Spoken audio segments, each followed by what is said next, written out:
చాలామంది చెప్పాలి అంటే ఆ ఒక రిలీజియన్లో పుట్టారు కాబట్టి వారి దాన్ని అలానే కొనసాగిస్తూ ఉంటారు.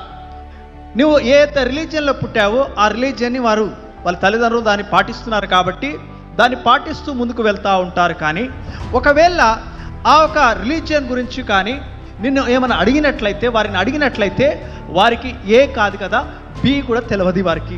అయితే ఏదైతే మనము నిజంగా దీన్ని మనం ఫాలో అవుతున్నాము దాని గురించి కొంచెమన్నా తెలుసుకోవడానికి కూడా మనకు ఆశ ఉండదు.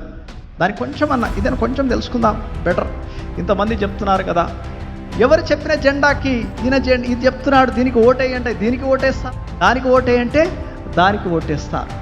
ఒక్క నిమిషం మీరు ఆలోచించండి. ఎవరు ఆలోచించండి? మీరు చదువుకున్నారు కదా, you have studied very well. అనేకమైన పుస్తకాలు చదివారు కదా, అనేకమైన జ్ఞానం లేకపోతే చదవకపోతే పక్కన పెట్టండి. మీకు దేవుడు ఇంతగానో ఎడ్యుకేషన్ ఇచ్చాడు కదా.